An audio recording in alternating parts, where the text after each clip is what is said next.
Stefanik slams Chad Campbell parole decision. Decision to grant early release from prison to a Wayne County murderer has sparked the outrage of a Republican congresswoman and gubernatorial candidate.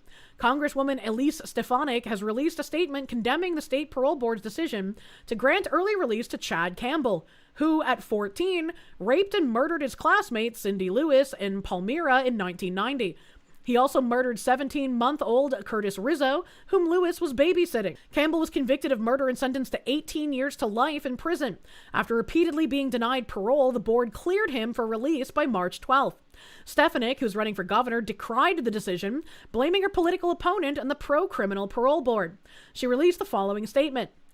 Kathy Hochul's pro-criminal parole board has amended its rules to release violent criminals and reward the worst of the worst with special treatment. Even Chad Campbell, who stabbed a 15-year-old girl and 1-year-old boy to death in Wayne County and dumped the bodies behind the Palmyra Macedon Middle School. Campbell admitted in a parole hearing that his mission was basically to rape and possibly kill when reflecting on his horrifying crimes. But heinous criminals like him are now set to walk free with a slap on the wrist. Does Hochul herself feel safe with violent criminals like Campbell on the loose? The worst governor in America will stop at no end to put criminals first and families last. How does this keep happening? Like, why do this? What is the point? What does anyone get from this happening? It is just mind-boggling that anyone would be okay with this and that anyone would want to vote for the people that want to do this. And they hate Americans. It seems very clear by now that that is the case. Create problem, provide solution for problem you created. What is their solution exactly gonna be, man? Because they're mad at people actually wanting to crack down on violent crime. Why don't you have any compassion? Sorry, bro. Hot take. I have zero compassion for fucking rapists and murderers, dude.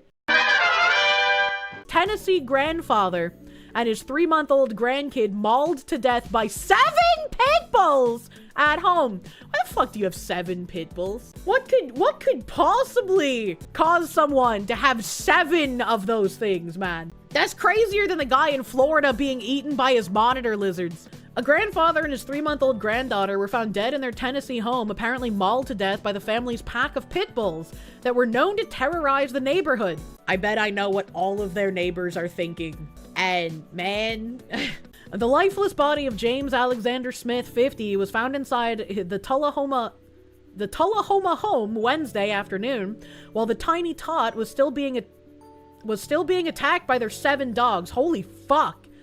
All of which police had to gun down to reach the bloodied victims, according to the 14th Judicial District Attorney General. The infant had tragically died by the time cops fought their way to her. I feel like if you have a child and there are pit bulls in the home, you are just de facto an incredibly irresponsible caretaker if you do not get rid of the pit. You should not have pit bull and baby in the same home. Hot take. Authorities are now investigating whether the pair were mauled to death or were already dead before the dog attack. Hold on, wait a minute. Or were already dead? Didn't they just say that the tiny tot was still being attacked and the infant had died by the time cops fought their way to her? I mean, like, I guess they could have still been being attacked post-mortem, but, like, the thick plottins. This was an especially difficult and brutal scene, Attorney General Craig Northcott said in the release. Please pray for the family of the victims in this difficult time, as well as the first responders as they cope with the trauma from what they witnessed. Neighbor Brian Kirby, who said the same pack killed his beloved cat just a week earlier, came home from work to find the infant's mom screaming in the middle of the street, moments before police arrived. When he offered help, the hysterical woman darted back into the devastated Warren Street home. Kirby admitted he'd witnessed the dogs attack other animals in the neighborhood, even his own pet, but never imagined they'd turn on people. There's no way he said that. That's some like, I'm saying this for the cameras kind of comment. There's no way. I don't believe that they thought this would ever happen, the neighbor told the outlet. Okay, see? I would believe that. I would believe that he said, I don't believe they thought their dogs would attack them. I'm sure it was not done on purpose. I think that people just have animals and they just need to put them on a leash better, that's all. And I'm not blaming them for what happened at all. I know that they're devastated more than we are because it's their family, he continued. It's just hard to understand and wrap your head around it. Rebecca Adams, who lived across the street from the gutted family, said the newborn's heartbroken mother was shrieking, "My baby," as authorities swarmed the carnage-filled home. She said the pit bulls constantly broke loose from the yard and went after other neighborhood pets. Removing the fact that pit bulls are heinous creatures for a moment here, if you have a dog that is constantly breaking loose from your yard, I feel like you maybe get 3 violations, and after 3, they're just like, we're gonna put your dog down. Because, like, clearly you don't give a shit to try and secure it, and what if it does attack someone, right? Like, I want a caracal cat, and if I were to have an area outside for a caracal to play in, I would want to make sure that bitch is secure. Not only because caracals are expensive and I wouldn't want to lose it or have it get stolen, but also if it gets out, it's gonna be kind of dangerous. That's an exotic cat. Yeah, the big floppa. Big floppa cat. I love caracals. They're so cute. They'd run after cats, they'd run after dogs, you know, animal things, Adams told WSMV. I could see them be aggressive towards animals. Never did I think they would do that to the kids. Why would you think that? Like, I just don't know. If you see them being aggressive towards everything else, why would you think the kids would be excluded? That just literally is illogical. That doesn't make sense. Kids are just big cats to dogs. Officials said the surviving dogs were taken into custody by Tullahoma Animal Control. Authorities are also reviewing the dog's history of aggression and whether prior issues involving the children and Department of Children's Services contributed to the tragedy. The house was condemned due to its condition, according to a GoFundMe started by the family. Officials have not yet determined whether criminal charges will be filed. It's kind of sad that they were living in a condemned house. Like, how bad does the condition of the house have to get for the city to actually put a condemn on it? That's kind of crazy. And they had 7 pit bulls in that shit. That's nuts.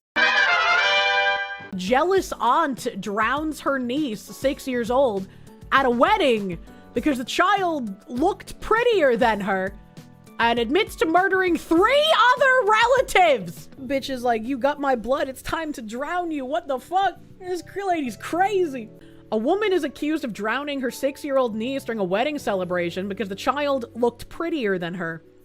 The woman, who goes by Poonam, reportedly drowned her young relative in a tub of water after her family gathered for a ceremony in Panipat, northern India, on Monday. The girl, named Vidhi, had attended the wedding with her father, mother, and 10-month-old brother, and her grandmother. Vidhi's father is said to have received a phone call during the celebrations, informing him that the girl had gone missing, prompting a family search party. After an hour, Vidhi's grandmother, Amwati, tragically found her dead in a nearby storeroom with her head submerged underwater. Hey, that guy's got the flat cap. He's a Nazi. We all saw that Twitter knows that cap only designates someone as a Nazi. I've learned from the Twitter freaks. And she was rushed to the nearby NC Medical College, where she was later pronounced dead. Police arrested Poonam following the death, where she then confessed to killing Vidhi, her paternal niece. According to local media, Poonam told police that she didn't want anyone to look more beautiful than her at the wedding. Superintendent of Police Bhupender Singh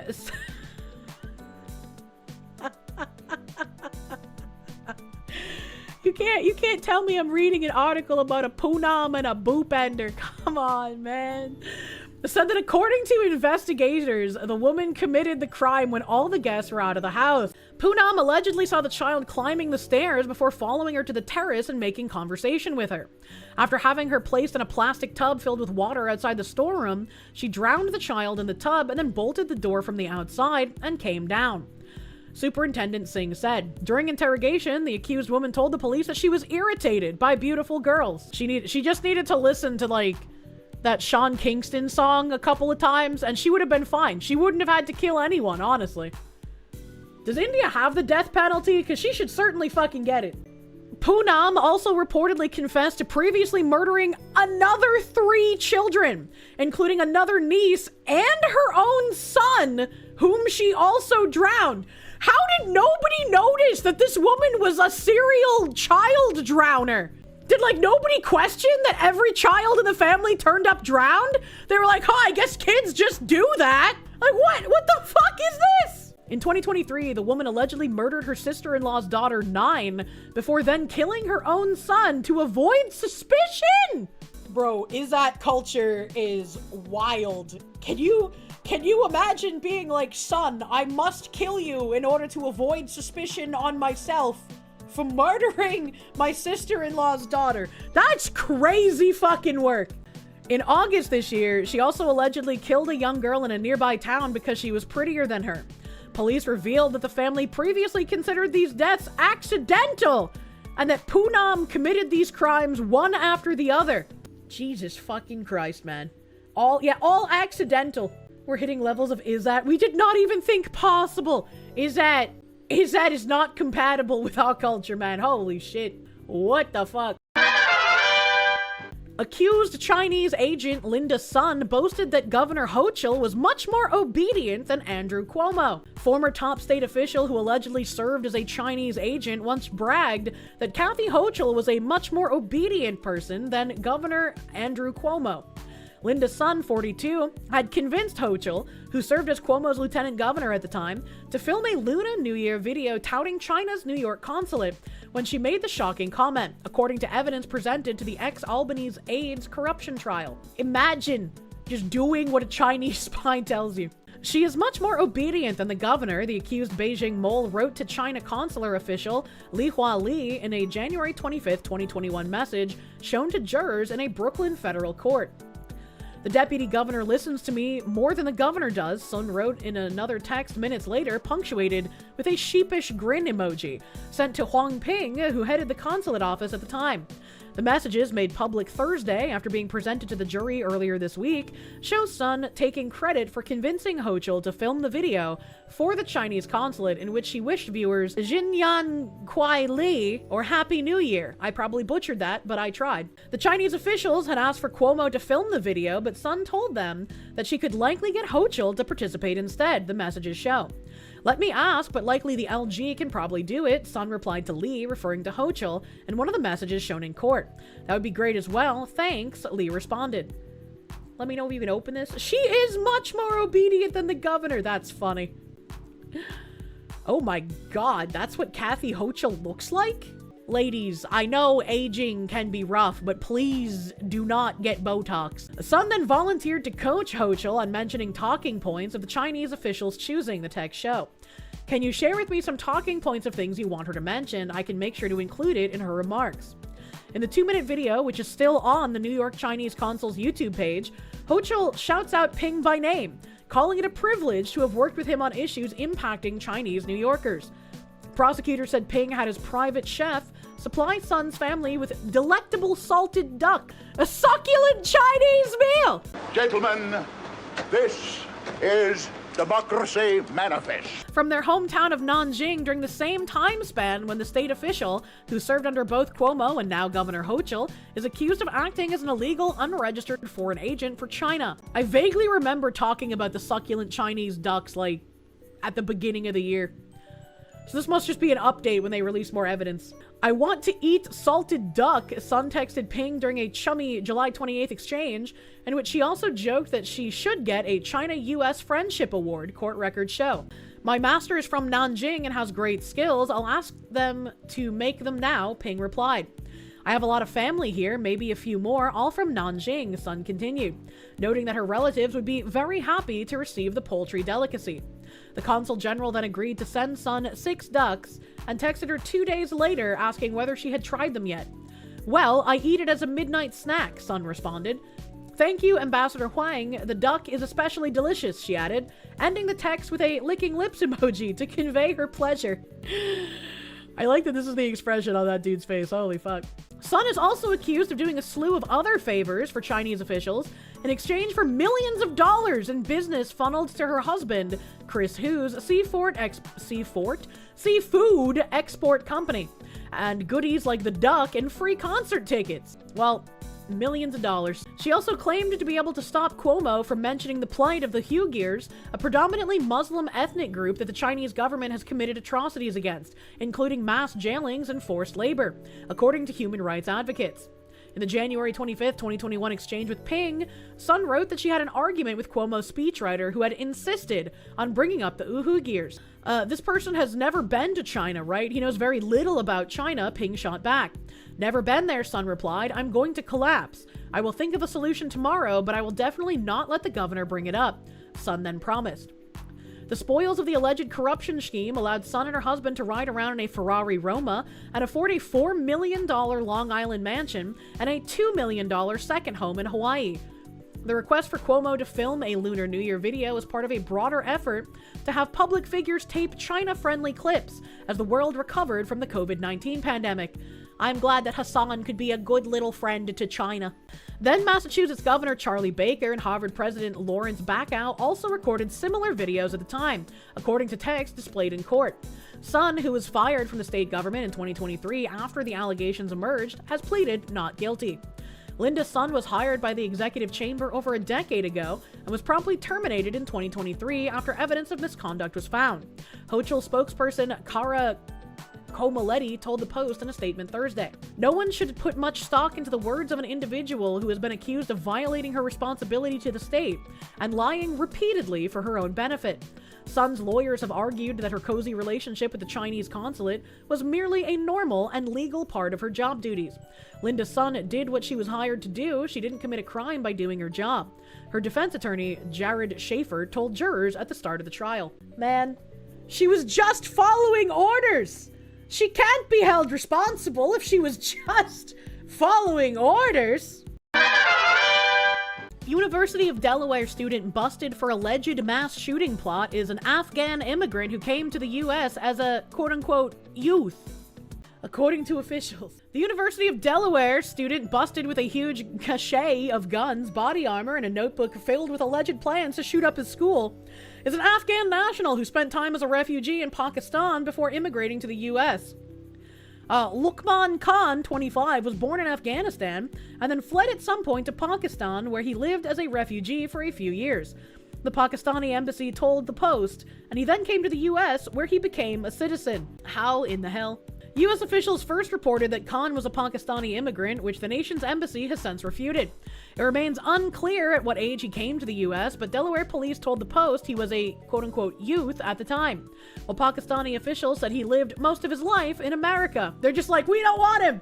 We don't want him! We don't want this! Get it away! Khan was arrested just before midnight on November 24th after cops found him sitting in his truck in a closed public park. When officers tried to speak with him, he refused to engage, prompting a search of his vehicle.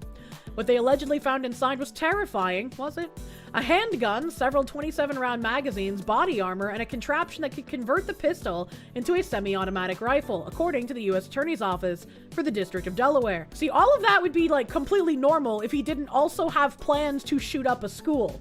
Right, like, why do you have to frame those as the scary part? It's the plans to shoot up the school that's the scary part. Like, this just looks like a loadout from Crime Boss, man. There was also a marble notebook filled with detailed plans to shoot up the campus police department at the University of Delaware, where Khan was an undergraduate student. The notebook also had phrases like, kill all, martyrdom, while Khan allegedly later told cops that becoming a martyr was one of the greatest things that you can do. And the alarming findings continued when they searched his home. An AR-style rifle fixed with a red dot scope was inside the Wilmington house, along with a second pistol, which was also fitted with a device allowing it to fire as a fully automatic machine gun. Apparently, they have like little fun thingies that I can do that with my Vector. That should be fun. That should be cool. Get a plate but no carrier. The glowy can't even glow right. Nearly a dozen other extended and loaded ammunition magazines were found, along with more body armor. None of the guns were registered. Wow, those gun laws really doing work there, eh, buddy? He remains behind bars and is currently charged with illegally possessing a machine gun as the investigation continues. I know, it's illegal to not follow the law. I'm so fucking shocked.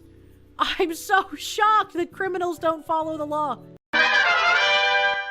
A woman was rushed to the hospital after a maniac pushes her onto the tracks at North Station as incidents on the MBTA continue to pile up.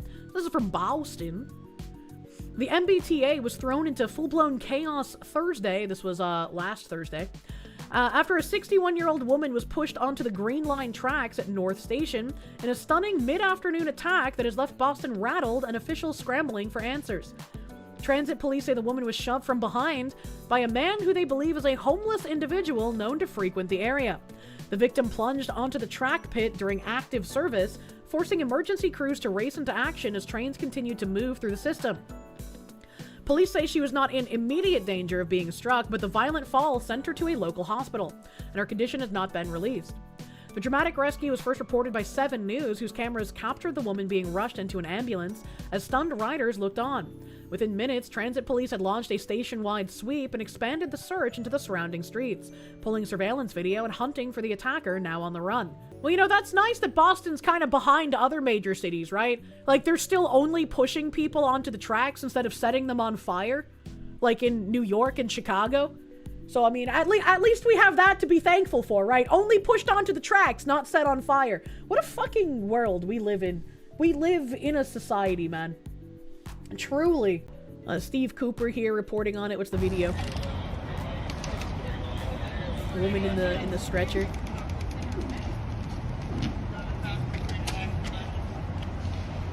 Damn, that emergency worker fucking giant booty. Central, clear the right of way, over.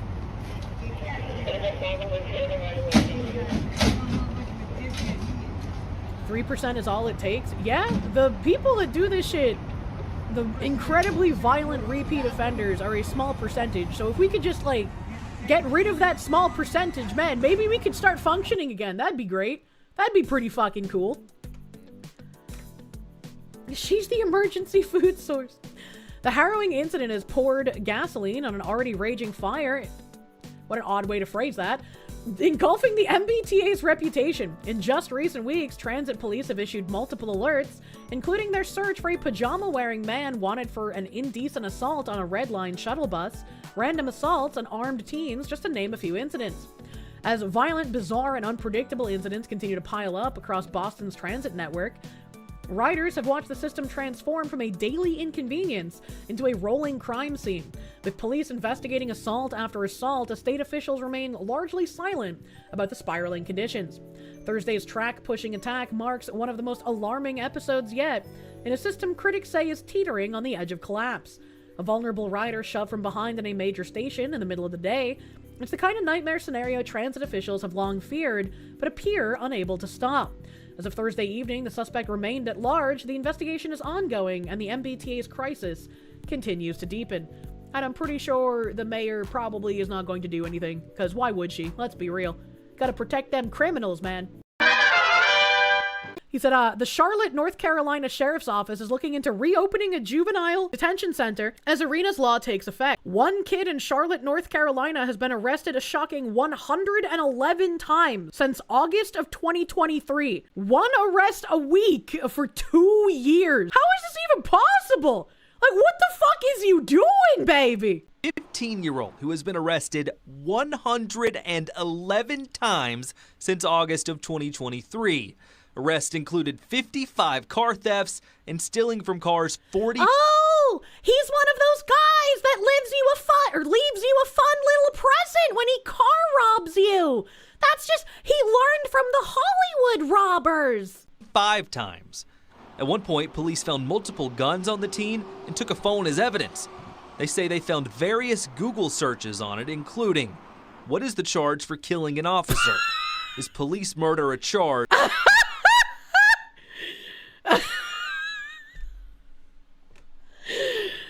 Holy, we don't even need a picture. We already know, man. And what is capital murder? Police say the 15-year-old was most recently released again in September. You just can't just say, we're going to let you back out to your mom or to your home if the home is broken. Yes, without that's holding great. The home accountable. Wait, what do you mean without holding the home account? No. What? No, he shouldn't be released to the home regardless. Fucking lock that thing up. 111 arrests? Do you hear yourself? Fuck, that man, that 15-year-old thing is not compatible with society. He has given up his human rights, dude. 111! As much as I like to check them trips, this is a bad scenario. There's no accountability right now. CMPD says the repeat offender problem extends to adults, too. Timothy Massey has faced multiple charges this year and given bond for all of them. One included possession of a weapon of mass destruction, which allegedly ended up being an altered pistol that could fire automatically. Oh, okay. Most recently, what the he's fuck? accused of shooting into motel rooms and cars on Reagan Drive, just steps from where Robinson says problems persist. Why would you do that? What possible reason could you have for just randomly shooting into motel rooms and people's cars? That's not like a haha funny prank. Like what the fuck? He was given a $50,000 bond for that charge. You got a court system that's just letting everybody out as soon as they lock them up. Yes. And so, Yes. you know, it's That's almost, the what's the point problem. of even having a court system? Yes. You're just going to let everybody go. When I asked, What is the point of our court system at this point? If our justice system only works against American people and for criminals, the point of a system is what it does. And if the justice system is working for the criminals, it is no longer a justice system, and it no longer should have any authority. the MPD if they would call for different standards on who can be released after being arrested. They said a conversation may need to be had about judge and magistrate decision. May need to be had, by the way. Raped to death on church steps after Nashville freed her Somali predator 16 times. A 34-year-old woman was raped to death on the front steps of a Nashville church in public under streetlights, caught in progress by firefighters. Her accused killer, a 39-year-old Somali repeat offender with multiple identities and 16 prior charges for sexual battery, indecent exposure, trespass, drug offenses, and more. Nashville's justice system dropped or dismissed 15 of those charges, gave him a $5,000 bond on a sexual battery charge, let him roam free until a woman ended up dead on a church sidewalk. Authorities can't even agree on his real name, whether it's Muhammad Abdi, Madamd Muhammad, or Cedar Muhammad. If the courts can't identify him, how are they protecting anyone? Despite raping a woman to death, the judge set just $75,000 bond per rape charge, meaning he could have walked free again. The only thing stopping his release was an ICE detainer. This wasn't an accident. It was the direct result of judges, prosecutors, and politicians choosing leniency over public safety. Tennessee voters must choose differently. Vote out every judge and DA who let this predator walk, demand bail reform that allows violent offenders to be held, support the Jail Act to hold soft-on-crime judges civilly accountable. I think they should be held more than just civilly accountable, but we do have to start somewhere. A system with no consequences guarantees more dead women on church sidewalks. Rare will not let Nashville bury this.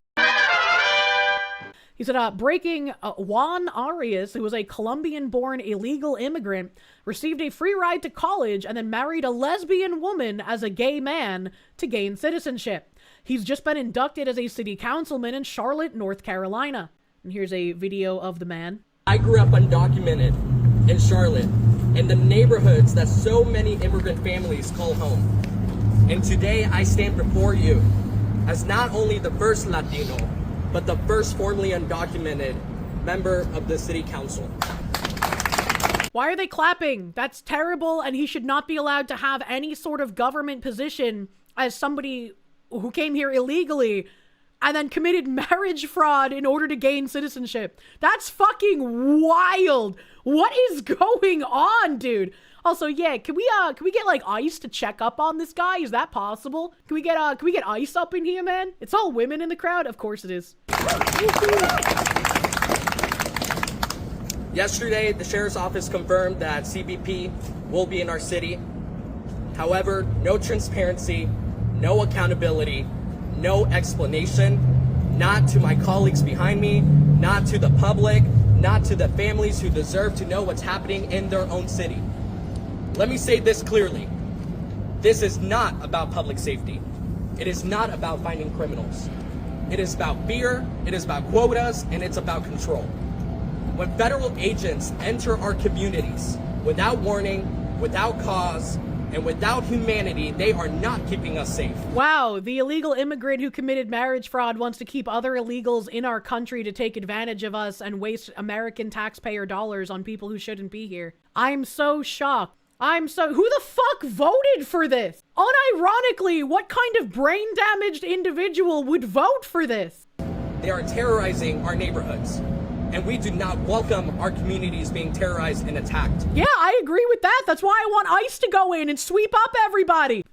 Our Queen City will not become the staging ground for fear was the rest of that. Here is footage of Juan Arias claiming that he obtained U.S. citizenship by marrying his girlfriend at 18, then getting divorced after they both discovered they were gay. But there's only one problem. He came out as gay at 13 years old. So if he was openly gay at 13, why did he marry a woman at 18 and claim he discovered he was gay after they were married? He clearly contradicts himself here. So let's play this first video here. I fell in love in high school with my best friend, and we got married at the age of 18. And that is how I got my citizenship. And then we both realized that I was, as we were married and going through our growing pains, we both realized that I was a gay man and she was a lesbian woman. And so we tackled that on our own. It was heartbreaking, but at the end of the day, we still love each other. We're still best friends. I'm actually going to be in her wedding next year, so I'm very excited.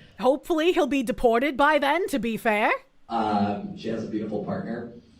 I fell in love in high school. Do these people ever stop lying? No, it's literally the only thing they know how to do. And so here's the other video. Brockington.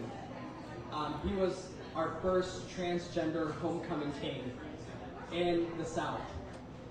He broke barriers. And when I came out at the age of 13, when I was outed, Blake was the first person to welcome me with open arms, to welcome me into my chosen family. Because we can walk life and we can be surrounded by family members who, when they actually get to know you, won't accept you. But then there's that family that you are able to choose. And Blake was one of those folks. I've spent the last 10 years advocating and fighting for marginalized communities, specifically for the LGBT community in Brockington. Imagine having a name like Blake Brockington, man. Congrats to your ex for getting elected to the Charlotte City Council. I've never dated an illegal or someone a darker shade than snow. He didn't know until after being married to a lesbian. They hate their family, so they make new ones. Imagine. These people are openly admitting to fraud. Yeah, and I mean, this has a lot of views. This video alone should be about, I'm sure they meant enough, to denaturalize and deport. So, no, a ton of people in Charlotte and none would complain. They said he was elected by import residents. This has 17,000 likes, 376,000 views. People had to have, reported this, right? Right? Mario Neufel here says, Massachusetts parents just exposed what inclusive sex ed really looks like. In Plymouth, Massachusetts, the school district rolled out a new middle school sex ed program that proudly listed Amaze.org as a trusted source for 13 and 14-year-olds. One problem, Amaze makes cartoon videos aimed at kids that explain in detail how to masturbate and tell them that watching porn is a perfectly safe way to figure out what they like, and push the idea that gender and sexuality have no boundaries at all. Parents found out, exploded, and forced the district to pull most of the videos, but the schools still left Amaze on the reliable sources list. So the same cartoon that ends the approved lesson now says, come visit me at Amaze for more. And one click later, your kid is watching the masturbation tutorial the district claims it removed. This isn't education, this is state-funded grooming dressed up as tolerance. If some creep on the internet sent your 8th grader these exact cartoons, you'd call the cops. When the school does it, they call it comprehensive and shame anyone who objects. I never thought that I would be speaking at a school committee meeting pleading with adults to not feed children a source that encourages sexual exploration, the use of pornography, and masturbation. But here I am today to do exactly that. In a few minutes, we'll all listen to a presentation about your sex ed program. Your documents state that major goals of the middle school program are to give kids factual information, create a respectful environment in the classroom, and emphasize reliable information sources. And yet, 3 of the 7 videos set to be shown to 13 and 14-year-olds in Plymouth are from Amaze.org, a site that promotes the use of pornography and masturbation in cartoon videos made for kids. Since you first announced this program in October, almost 2/3 of the videos have been changed. So you obviously agreed that much of the content that children would have been exposed to was inappropriate. Of course. Notably, though, you've chosen to keep Amaze.org as one of your reliable sources. When we hear about the sex ed plans today, will we hear about the reason that you're choosing to include anything from such a graphic site? In the Amaze video, Menstruation, What to Expect, which is included in the updated version of your curriculum, we're told that when a person with a uterus menstruates, it's often referred to as Code Red or Shark Week. What? Does making light of a female's menstruation cycle in a mixed gender classroom align with your goal of creating a respectful environment? Well, I mean, I call my period like fucking the ritual sacrifice all the time, but like I'm an adult. I'm not out here teaching kids about a biological function. Time and a place, honestly. What the fuck? Good God, you better go to bed before something burns into your brain. I like that parents get this kind of involved in the like school board meetings. And it's always really funny to me that when they start reading from these horrendous curriculum, the school board people always start freaking out and they're like, you can't read that here. You can't, that's not okay to read. It's like, how come it's not okay to read in front of you guys, but it's okay for kids? Right? Like, you don't actually have a problem with it. You just don't want more parents to find out what you're pushing on their children. At the end of this video, like all Amaze videos, the cartoon narrator tells the viewer, don't forget to visit me at amaze.org or go to my YouTube channel to watch more. Upon doing that, children will be greeted by videos that literally suggest... Who the fuck calls it Shark Week? I don't know, I guess guys that have an adrenaline rush diving into shark-infested waters. ...that they should watch pornography, masturbate, and explore their sexuality. Reliable source? I don't think so. Respectful? Definitely not. If we hadn't spoken up after seeing the original plan in October, kids would also have been exposed to Amaze's video entitled 6 Ways to Not Get Pregnant. In this video, kids are presented with a myriad of contraceptives to use while having sex, with 0 warnings. No statistics about fertility rates. No information about the current multi-billion-dollar lawsuit against Depo-Provera because of its alleged links to brain tumors. No information about preventing fertilization versus preventing implantation. No warnings about any of the contraceptives that are marketed to children in the video. After presenting 5 specific contraceptives to kids, the video asserts, of course, you can always wait till you're older to have sex if that's what feels right to you. Remember, it's all about what feels right to you. 13 and 14-year-olds' brains... That's kind of a wild thing to say to, like, young, puberty-ridden teenagers. Just what feels right. Make the decisions, child. ...are not physically developed. Do you want to be responsible for kids following their feelings regarding sex? You may have removed this video from the curriculum, and I'm relieved that you did. But guess where that video is? On amaze.org. It's just waiting for kids to watch once you present amaze.org as a reliable source filled with factual information. Amaze.org has no place in the Plymouth Public School. Kinda goofy. Kind of a goofy thing, and I guess I'm a little surprised that it took this long for something that crazy to find itself into a Massachusetts classroom, because Mass is hella blue, hella crazy, and I'm sure the school districts are kind of fucked. Favorite part of Kirsche is her ability to stare unblinking into the void and scream, "What the fuck is this shit?" True. The Trump administration has rescued 62,000 migrant kids from sex trafficking, child labor, the border czar Hochul says. More than 62,000 migrant children have been rescued by the Trump admin and saved from evil conditions, including sex trafficking and forced labor after they crossed the border without parents under the Biden administration. Over 500,000 children were smuggled into this country under Joe Biden, Hochul said on Fox and Friends Sunday. They lost track of 300,000. We read that article, I think, like last week or maybe the week before. President Trump committed on day 1 that we will do everything we can to find every one of these children. We know many of them are in sex trafficking, many are in forced labor, many are abused. Hochul added, I can't discuss some of the mistreatment we found out about. And President Trump again proved why he's the greatest president of my lifetime. Over 62,000 children rescued. Hochul said that the Biden admin had ignored the migrant kids and wasn't looking for them. We definitely covered that, because that lady who said like they just weren't looking was crazy. The 62,000 children had been rescued between the start of the Trump admin and last Friday, according to Hochul. Republicans and whistleblowers have alleged that 300,000 and 500,000 migrant children were missing or lost under the Biden administration. I think they're missing the word between. Alleged that between 300,000 and 500,000 were missing or lost. Critics say that the statistic comes from a Department of Homeland Security report last year, which concluded that Immigration and Customs Enforcement released some 291,000 migrant children without notices to appear in court between fiscal year 2019 and May 2024, and has no way to track them after they arrived in the country as unaccompanied minors. During the 2024 campaign cycle, Trump and Homan frequently attacked former President Joe Biden for losing track of unaccompanied minors who crossed the border. This is not even possible to believe. 325,000 migrant children are missing, many of whom have been trafficked and raped, Trump said during a rally last year when vying against then Vice President Kamala Harris. And one of the things we learned when we first covered the Biden admin losing track of kids is that there was a hotline set up for trafficked children to call into some federal government program I can't remember the name of.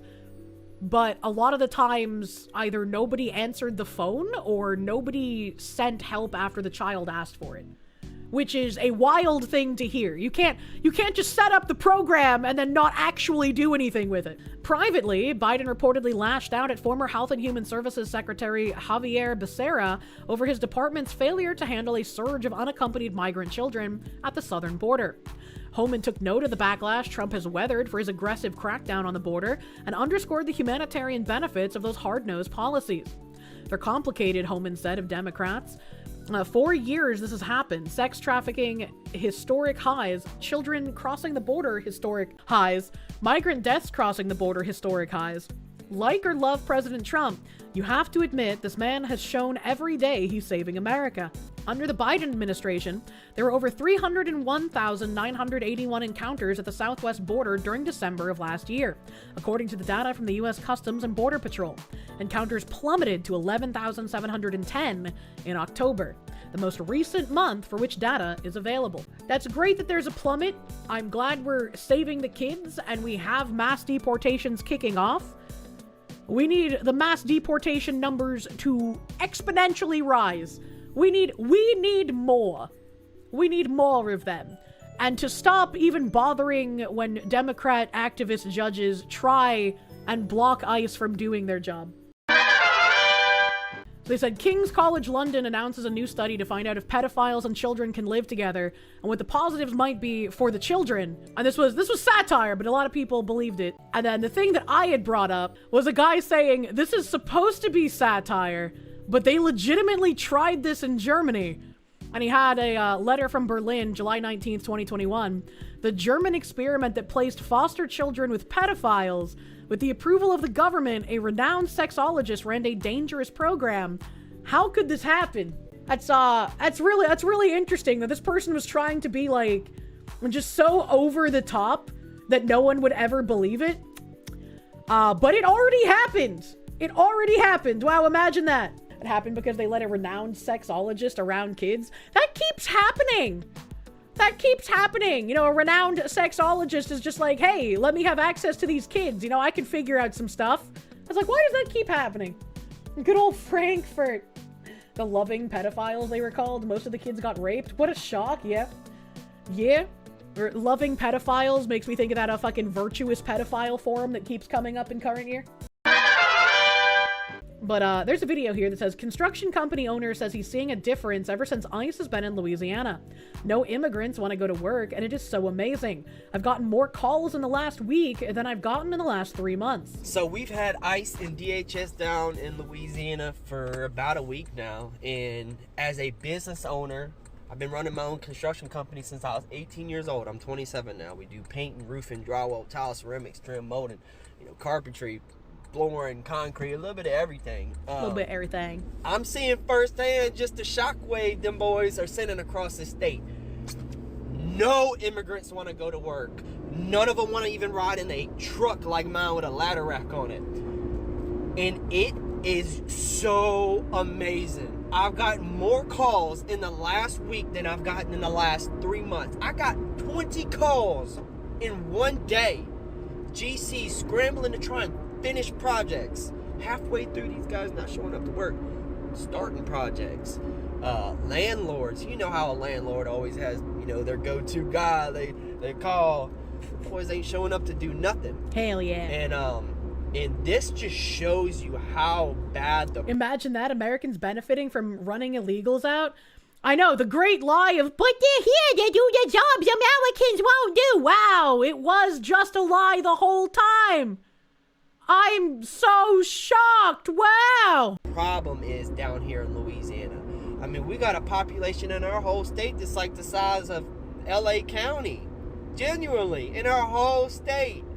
And they have filled this place like no other. And I've got to see through the presidencies. We had our little heyday with Trump's first go-round, 99 cents a gallon Happy gas. Louisiana noises. Even with the immigrants here, shit was still amazing. They weren't pushing like they are right now. Joe Biden got into office, he really fucked my industry bad.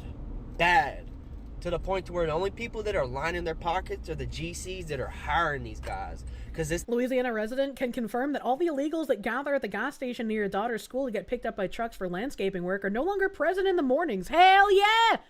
Got a nice, safer street now? The only way, I mean, shit, you send in a proposal, all you know, my last name is Flores. Let me start there before people start calling me racist. I'm just speaking the truth. You send a proposal in and you have one that's like half the price of that. 90% of the time, they're going to go with that cheap one. And that's how it's been down here in Louisiana. It's just everybody competing to get the bottom dollar. I'm talking roofing. They want to pay $60 and $80. He's like so fucking excited. I love this for him. Installation. And I'm like, fuck that. These people still trying to call around to try and find that at that price. You're never going to find that shit. I think $150 a square for a walkable tear off and reinstallation is cheap. Cheap! $2 a square for non-walkable is cheap. Without materials. Y'all are crazy. And I'm so happy. Things are about to get better. GC's gonna have to start paying up. Everything's about to get realistic. These people are like, oh, we got them in all these positions. We got all these immigrants working in assisted facilities. Them motherfuckers make bank. You don't think all they under can the pay table, American man. to work? They don't want to. What about the farming industry? It's the same shit. It's billion-dollar companies. The fruit industry. People are like, we're not gonna have orange juice. Bullshit. Well, the reason we want to have orange juice isn't to do with the illegals being sent back home. It'll be to do with the Chinese basically killing all of our orange groves, you know? Pay up. Y'all can't pay $20 an hour? It's ridiculous. And I'm just so happy. All these people protesting with signs about them being here, let them talk about going to leave. I'm going to be down there with the biggest sign you ever seen, and I know I'll have people with me saying, ICE, please don't go. I'm going to be singing, so I don't care. I'm going to have my microphone, a big old speaker. I'm going to serenade them to stay. Because seriously, we need this. I need this. I got 3 kids, and I know I speak for so many people who are in that same line of business that I'm in and has just gotten tore apart by these people that don't even want to be here. They don't want to stay here. They want to build their 5-6 bedroom ranch house back home. Yep. Send money to take care of their wife's family and their family while they're able to still take care of themselves over here. 100% remittance taxes, brother. Where can we go to make 100 to 50 to 100x a day?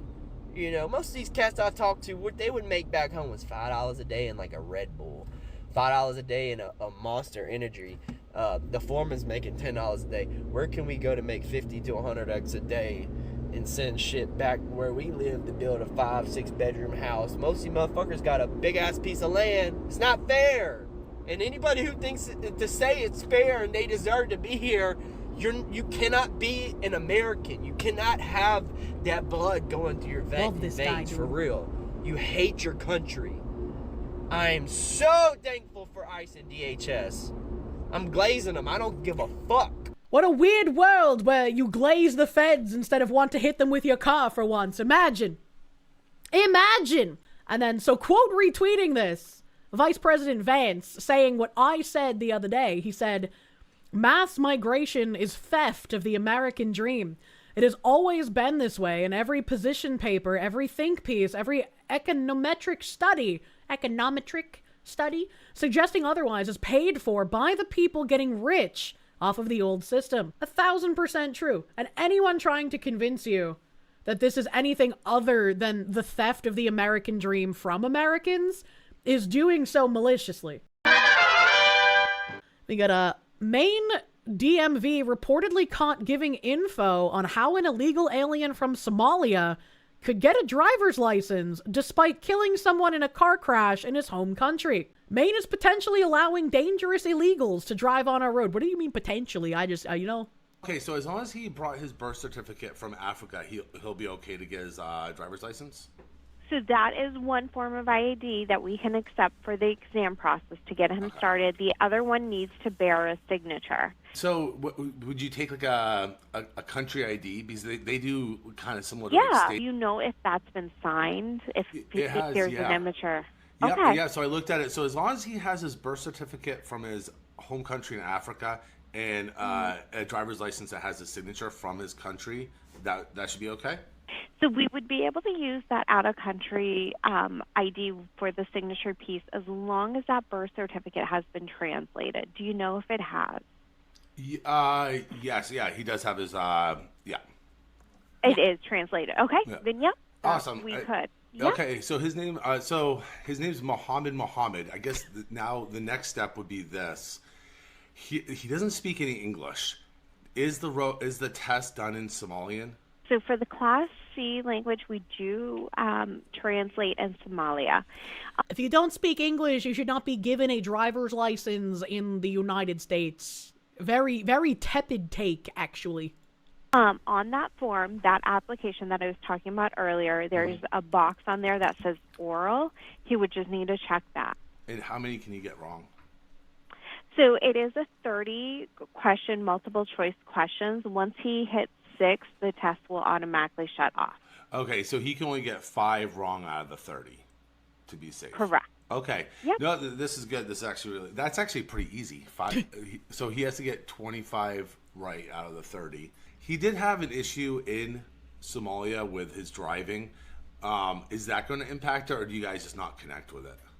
We don't have reciprocity from one country to another, so we don't pull a driving record or anything along those lines. So so if it did lead to an accidental death, when he was driving, he was actually going over a crosswalk and hit a jogger. That's not going to impact the driver's Not the license joggers, here, right? man. We wouldn't be able to access those records. So again, we don't have reciprocity from one country to another, so we wouldn't be able to pull those records. Okay, awesome. Thank you. I'm gonna go actually go down and meet him and get some translators. Thank you. You're very welcome. Would you like the information for the elections department under the Secretary of State? Yeah. Okay. Yeah. Oh, fuck. Their phone number is 207 624. Why did we allow women? 7650. Okay. I appreciate the help. This was actually a lot easier than I thought. I was expecting it to be a lot more hurdles, so this makes it a little bit easier. I'll go let Mohammed know. Okay, thank you so much. Have a great day. You too. Bye-bye. Holy shit. Holy fuck. What the fuck is going on in Maine? What the fuck? The fact that she knew what he was talking about when he was implying the problem, the entire system needs to be forcibly fed bleach. We need a complete fucking overhaul. There are too many people at all points in our systems just enabling criminals and not giving a single fuck about the actual people who are going to live with these criminals. Why would you do this? Is it okay that he killed people? Yeah, not a problem, actually. I don't know why I have like a very Californian accent when I'm in Maine, but don't question that, you know? Like, I'm definitely qualified to be like in the DMV and giving these driver's licenses to people that can't even speak English and maybe killed someone, but like, you know, that was in the past, and it's, you know, we have to give them a chance for, like, a better life here. Oh, God, I hate these people. A Somali national living in Maine posted a murder bounty on social media targeting a local journalist who publicly exposed widespread welfare fraud within the state's Somali immigrant community. Apparently, the post, it's down here, you can see it, but it says, Kan Hawada Kukun Digisa 50SH Ba Nagu So Hagaya Jai. English translation. Let this one's blood be spilled in the air, i.e. let him be killed publicly / brutally. 50 camels are enough for us to get this done. Is that what SH means? I don't think it's gonna be camels, man, but fuck me, I can't speak that language. Offering 50 camels is a traditional Somali way of placing a high-value blood bounty or reward for killing someone. This is a direct death threat. Those threats and apparent murder bounties were made on Facebook after the outlet shared a Somali language version of investigative reports detailing whistleblower allegations and state audit findings, which showed that the Somali-run migrant agency had overbilled Maine Care by nearly $800,000 from January 1st, 2017 to December 31st, 2018. So this was from a specific Maine outlet. I don't know if they link it here, but I've linked the specific Maine newspaper and the reporter that covered this. I linked 2 articles that Maine newspaper actually put out online, and I covered both of them on stream. That is really scary that as an American journalist uncovering massive amounts of fraud from people who shouldn't be here, those people can just, you know, send you death threats. I wonder if anything will actually be done about this. Imagine doing actual journalism and having to deal with this. How peaceful and diverse. I know. Are you feeling enriched yet? I don't know. I'm here with you. Gateway Community Services, a migrant agency Ali founded in 2014, has billed the state of Maine roughly $5 million per year for Maine Care services, while simultaneously receiving hundreds of thousands of dollars in no-bid contracts from the administration of Governor Janet Mills. Abdi Najib Abdullani and Ayani Abdullani Aden, both of whom are relatives of Gateway Community Services CEO Abdihali Ali. The threats were posted Friday in a series of Somali-language Facebook posts that targeted Jubaland Media and attempted to dox the journalist who controls the account. I'm opting not to name the journalist. That's probably for the best, to be fair. You're noticing that Somalia has a traditional way to hire murderers. Maine Wire, there we go, that's the name of it, the Maine Wire. Top Somali Democrat clan now threatening journalists placing murder bounties for sharing fraud reports. Clan members of a Somali-American refugee with deep ties to the Maine Democratic Party have begun threatening a Somalia-based media outlet for sharing investigative reporting originally published by the Maine Wire and the Robinson Report. Okay, so it's not someone at the Maine Wire. It's someone at a Somalia-based media outlet who shared the report from the Maine Wire. That's even crazier.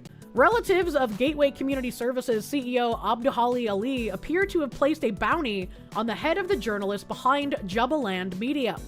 Those threats and apparent murder bounties were made on Facebook after the outlet shared a Somali-language version of investigative reports detailing whistleblower allegations and state audit findings, which showed that the Somali-run migrant agency had overbilled Maine Care by nearly $800,000 from January 1st, 2017 to December 31st, 2018.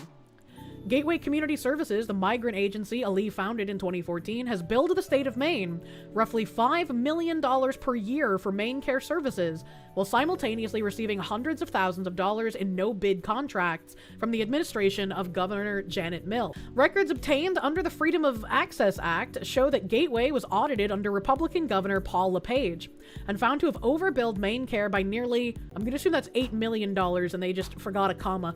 Records show Ali has still not repaid the debt as of at least August of 2025. Here are the records showing the unpaid Maine Care recoupment order. Neither Ali nor any other Gateway employee has ever responded to inquiries about the overbilling and lack of repayment. However, following Jubaland Media's sharing of a Newsmax segment featuring this reporter, Ali took to X to call the Maine Wire racist and hateful. That's all they fucking have every time. Oh no, you caught me committing massive amounts of fraud and stealing American taxpayer dollars. Time to call you racist. That's a great way to discredit you and make sure nobody listens to all the fraud you've uncovered. I saw a recent Newsmax clip featuring a segment from the racist and hateful Maine Wire. A few facts. I make no apologies for building a successful business in Maine. Remember in these cultures, if you are taken advantage of and suckered and, you know, you're falling for a scam, that's your fault. They did nothing wrong. They were just providing for their families. Working hard to earn a living, earning my PhD, giving back to my Maine community, and running for office in, and then it says show more. The authors of the threats included Abdi Najib Abdahali and Ayani Abdahali Aden, both of whom are relatives of Gateway Community Services CEO Abdahali Ali. The threats were published Friday in a series of Somali-language Facebook posts that targeted Jubaland Media and attempted to dox the journalist who controls the account.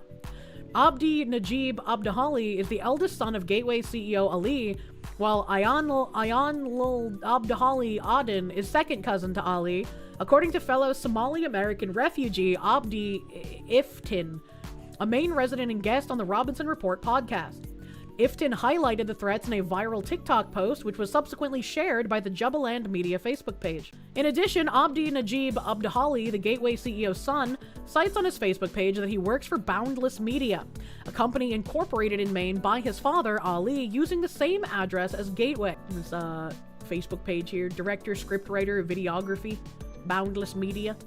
In a Facebook post, Ali's son wrote, in Somali, but I'll read the English, "Here's the reporter who insults the honored politician Abdulhali Ali. His name is Mohammed Somali. We will not let you escape with the excuse that you were high when you insulted the politician. There are some plants you should never eat." Abdulhali's line that there are some plants you should never eat is a Somali idiom or figure of speech that is regarded as a threat, akin to saying that there are some people one shouldn't mess with or insult. In a comment on that post, Aden, Ali's second cousin, added, "We'll pay 50 shilling for each person to kill the man," appearing to offer a financial incentive for mob violence against the journalist. Aden reiterated the threat in a second comment stating, "Kill this man, worth 50 shilling for each person involved." A subsequent commenter assured those tempted to accept Aden's 50 shilling murder bounty that the journalist belongs to a small tribe, meaning the risk of retaliation or recrimination from Somali families would be low. Perhaps emboldened by the fellow clan members, the son of Gateway Community Services CEO further commented, "Jubaland Media, so since this platform insults politicians, we know those who run this media and will deal with you soon." How have none of these people had anything happen to them in Maine yet? Like, how have none of them been sanctioned or arrested or even had charges brought against them? Like, what the fuck is happening, man? According to Iftin's commentary on TikTok, the post was very clearly an attempt to threaten and intimidate Jubaland Media, which boasts a Facebook following of more than 182,000. The outlet must have agreed with Iftin's interpretation because they quickly shared his commentary as well. What the actual fuck? Gateway Community Services erroneously billed Maine Care is well established by public record obtained from Maine's Department of Health and Human Services. Those documents show that in 2022, shortly after Gateway hired Somali rep Dika Dalak D in South Portland to serve as assistant executive director, the company also enlisted the services of the law firm Bernstein Shore. Yet as of last February 2025, Gateway's overbilling issues had yet to be resolved. As records show, additional correspondence between Bernstein Shore and DHHS, as the firm continued to fight for the Somali Migrant Agency to avoid repaying Maine taxpayers for this erroneous payment. In addition to DHHS's findings, former Gateway employee Christopher Bernardini has come forward with allegations that he witnessed systemic Maine Care fraud for more than 5 years while working on Maine Care claims for the Migrant Agency. I understand you have to let enough evidence rack up in order to bring a case and so people don't just dismiss you outright, but 5 years, man?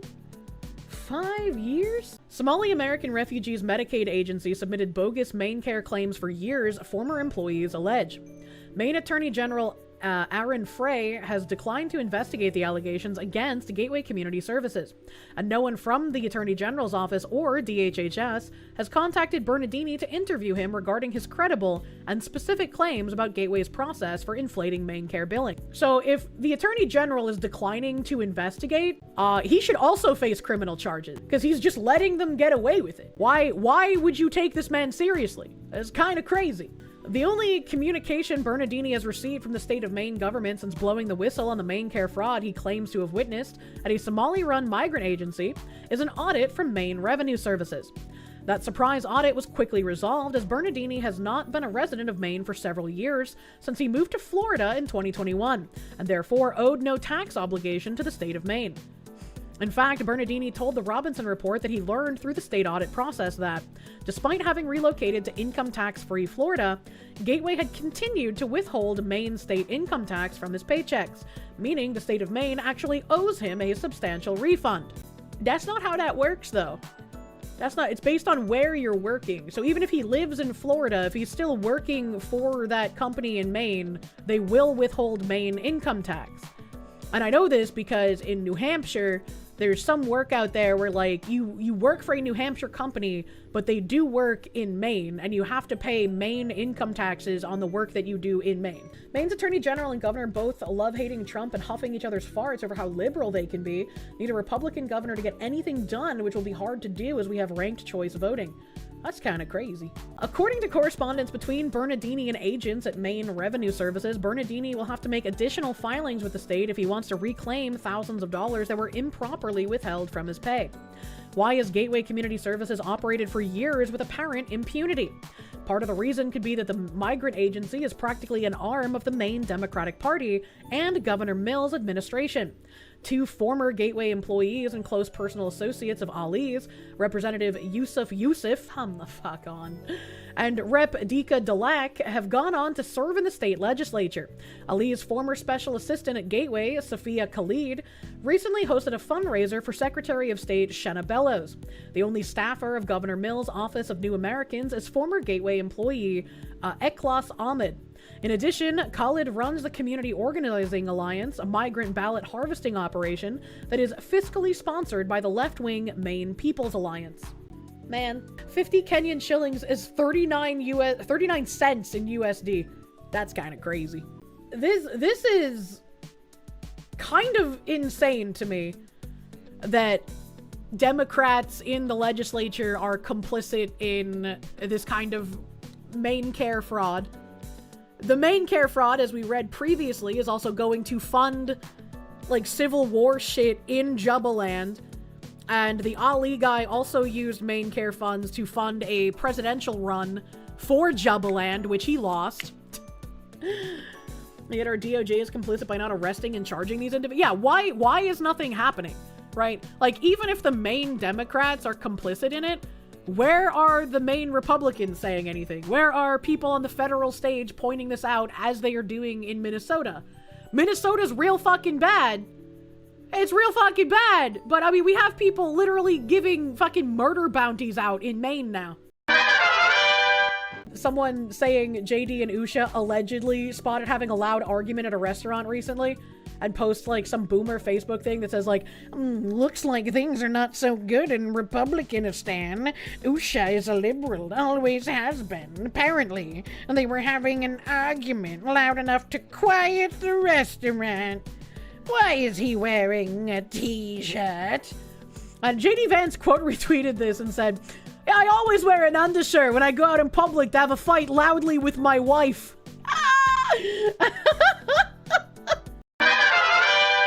I want to ask you about something else that the architect of the president's immigration policy, Stephen Miller, said. On Thanksgiving Day, he posted, "No magic transformation occurs when failed states cross borders.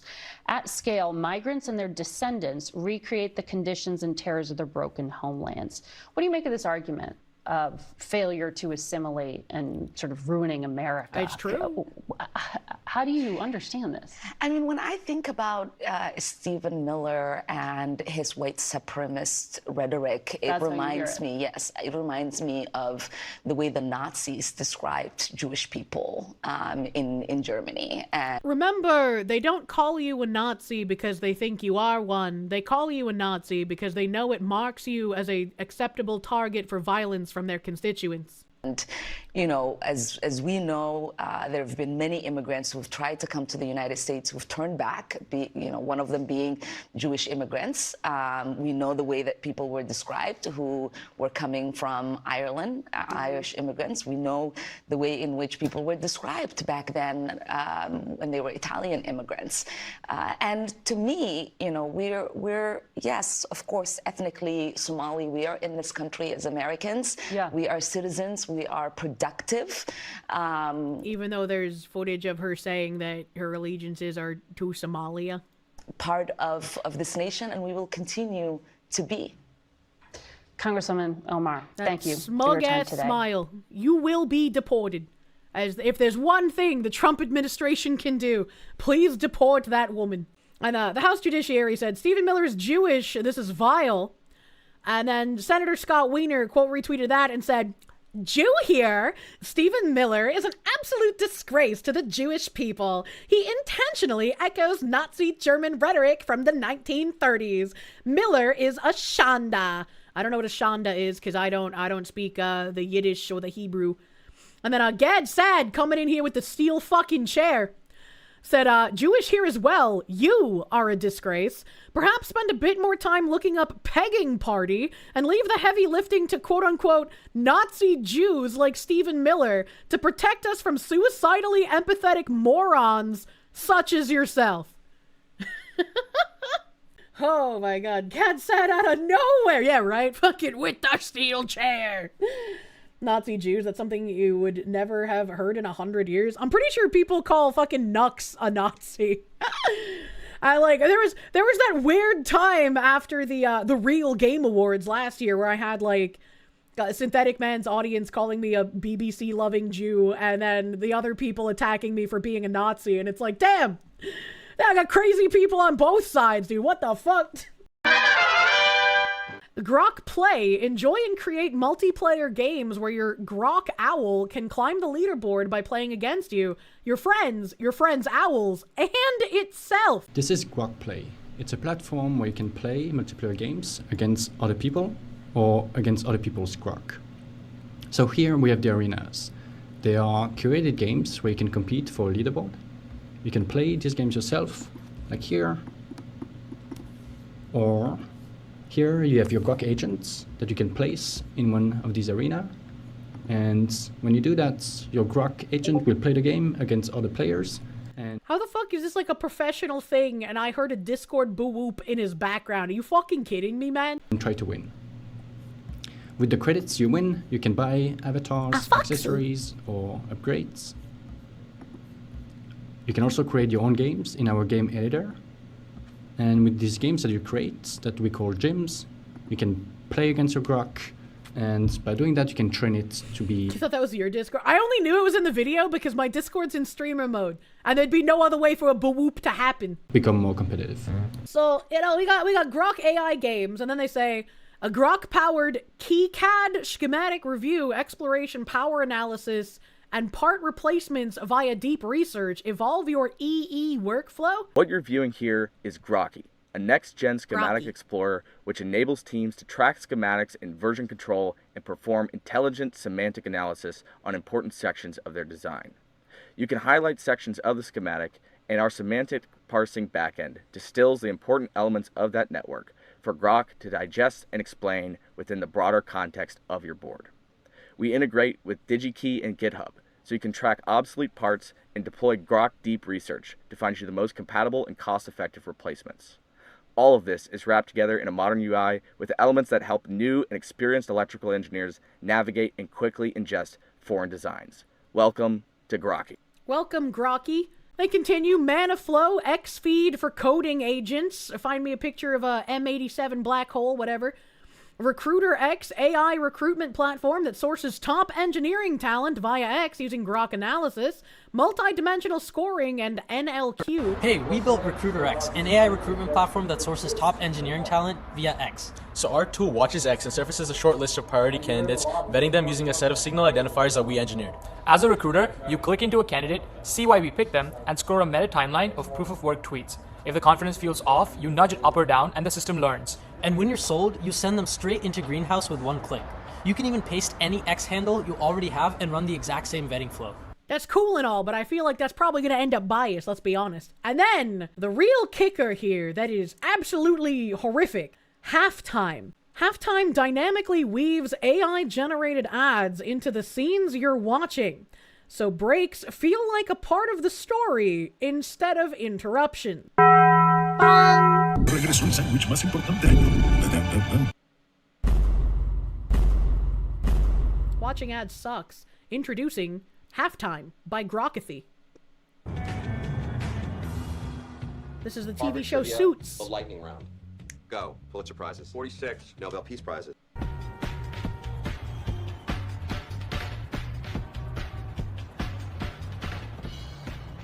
Jessica, what are you doing here? Eating. I was just... How fucking jarring! What the fuck?